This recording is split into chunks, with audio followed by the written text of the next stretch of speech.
DP duck और रहस्यमयी नीला पत्थर। एक दिन डिप्पी डक को जंगल में घूमते हुए एक पुरानी गुफा के पास एक चमकता हुआ नीला पत्थर मिला, जो हल्के नीले प्रकाश से जगमगा रहा था। जैसे ही उसने पत्थर को छुआ, आसमान में बिजली चमकी और दूर कहीं से अजीब सी आवाजें आने लगी। डिप्पी डर गया, लेकिन उसकी जिज्ञासा और भी बढ़ गई। उसने पत्थर को ध्यान से देखा। उस पर रहस्यमयी निशान बने हुए थे। अगले दिन डिप्पी उस पत्थर को लेकर अपने दोस्त गिलहरी और तोते के पास गया। गिलहरी बोली, "यह कोई साधारण पत्थर नहीं है, यह जादुई शक्ति वाला लगता है।" तोते ने एक पुरानी किताब निकाली, जिसमें उसी जैसे पत्थर का चित्र बना था। किताब में लिखा था, "इस पत्थर को जागृत करने पर एक रहस्यमयी द्वार खुलेगा।" डिप्पी और उसके दोस्त अब उस द्वार की तलाश में निकल पड़े, जो जंगल के सबसे गहरे हिस्से में छिपा था।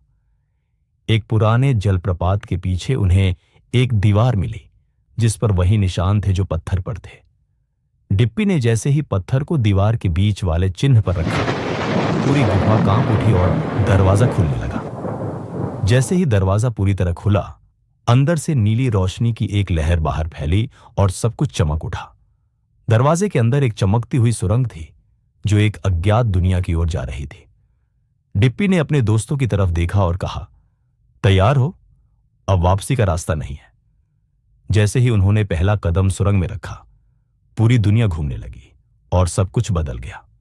आंखें खुली तो वे एक उड़ती हुई जमीन पर थे।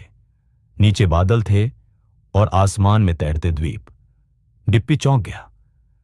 यह कौन सी जगह है? क्या हमें यह सब देखने के लिए चुना गया है?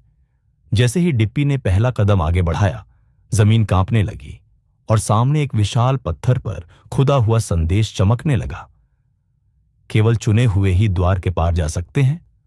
और तभी किसी ने पीछे से डिप्पी को नाम लेकर पुकारा, पर वहां कोई नहीं था। आपको डिप्पी डक की यह रोमांचक कहानी पसंद आई तो प्लीज वीडियो को लाइक करें, शेयर करें और नई कहानियों के लिए सब्सक्राइब करना ना भूलें। डिप्पी डक एडवेंचर पर फिर मिलते हैं। धन्यवाद।